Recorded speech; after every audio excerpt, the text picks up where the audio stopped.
Hi, I'm Drew. I'm a professional concert photographer, and today I'm gonna do a breakdown of stop motion video edit that I made of Tyler, the creator. I'm gonna go step by step, starting from the beginning, how I make these photo burst sequences, as well as the whole editing process, adding the effects and putting it together. First thing I do is I just import my photos into Lightroom, and then I go over them. So I shoot burst sequences. So like you can see, it's just a bunch of back-to-back photos. So I just put my camera in a high-speed shooting, and then I just end up with like these sequences of photos like this, and I'll just edit them, copy and paste the settings, and then I'll go and export them. Each sequence will have an individual folder like this right there, and then that's when I import these sequences into Davinci Resolve. So how I do that is I just go into my media pool and I just drag and drop the folder like this, and it's gonna give me the photo sequence. So I just import this one, and that's what it looks like. So it's gonna be like very fast at first. So first thing I do is I just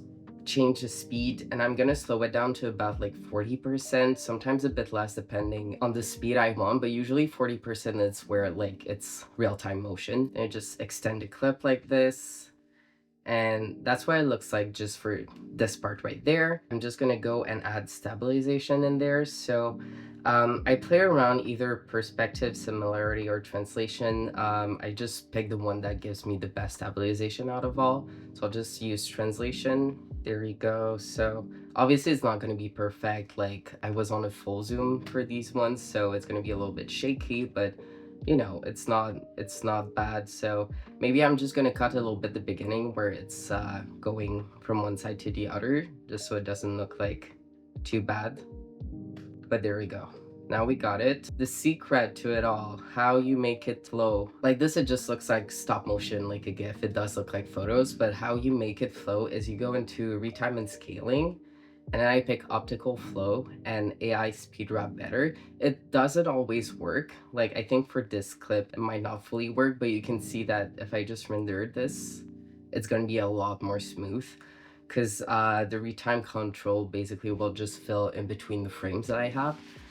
So that's why it kind of looks like a video if you do that. So there we go. That's what it looks like with optical flow, but you can see like especially at the end right there, that's like, it obviously doesn't work there, but I could just like pick this part of the video like that too if I just want like a smooth sequence. That's what I do with each sequence I have. Once the song is on the timeline, that's when I start putting the clips together, because I sync things mostly with the song. This is the first clip. I'm gonna break down this one. I'm just gonna decompose this original, and I'm gonna open it. This is basically two clips on top of each other, is the same one. So what I did here, I'm just gonna redo it so you can see. So I started with this one right here. So this is just my regular clip. So I wanted to put the text behind the subject, and to do that, basically I had my background, which was a clip, that I put the text on top of that sequence. Just gonna duplicate this and put it on top as well. I opened the color grading tab here. I'm just gonna add a node there, and I'm gonna choose parallel node. There we go. And I'm gonna right click and add alpha output. Oop. And link this right there. Once your nodes are placed like that, you're just gonna add the depth map on the second node you just added there, and it's gonna give you this. So whatever is in white is what is gonna show in the frame. So I'm gonna adjust this. I want basically my background to be as dark as possible, basically black. So this is what like is gonna be removed. And I want the subject to be pretty much white. So you're just gonna play around with the adjustments like this up until you're satisfied. Adding a bit more tolerance there and softness, but not too much. And there we go. I'm gonna expand this a tiny bit and blur this. So this way it's gonna be smooth. And once you do that, you're just gonna untick depth map preview, and there we go. So that's how you put your subject in front of a text. So now I'm just gonna break down a little bit the transitions that I use. One of my favorites, I did download this. I don't remember exactly where, but I think it was on Envato Elements.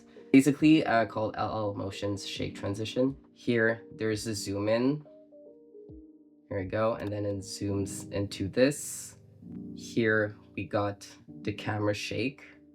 You don't see that much of camera shake because I did add an overlay on top of it. I'll go back on these overlays. Then if I go here, we got additive dissolve. So this one is included within Davinci. That's one of the basic transition.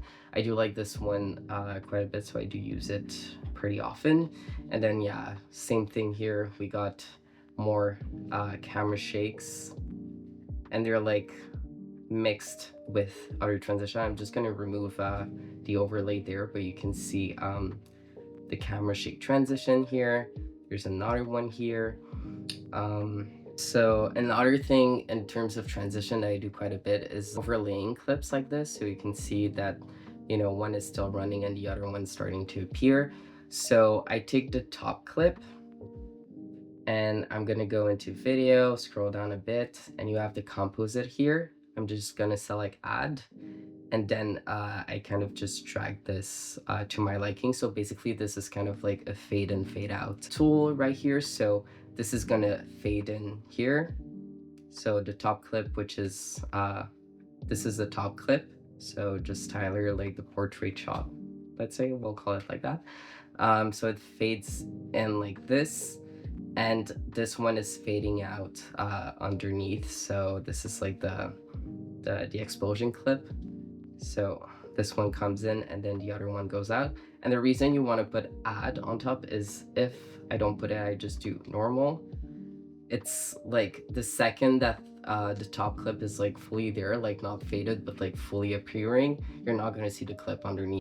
Then once again, motion shake, that's another one. I use it a lot. Like I said, additive dissolve. Here again, we do have like a little fade in, fade out. This one, additive dissolve.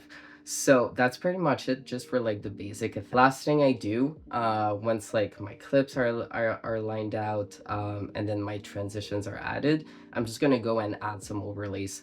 So overlays, once again, you can download off Asset's website. Like Envato Elements is one I've been using, but you can also just look up on YouTube like video overlays and you can find quite a bit.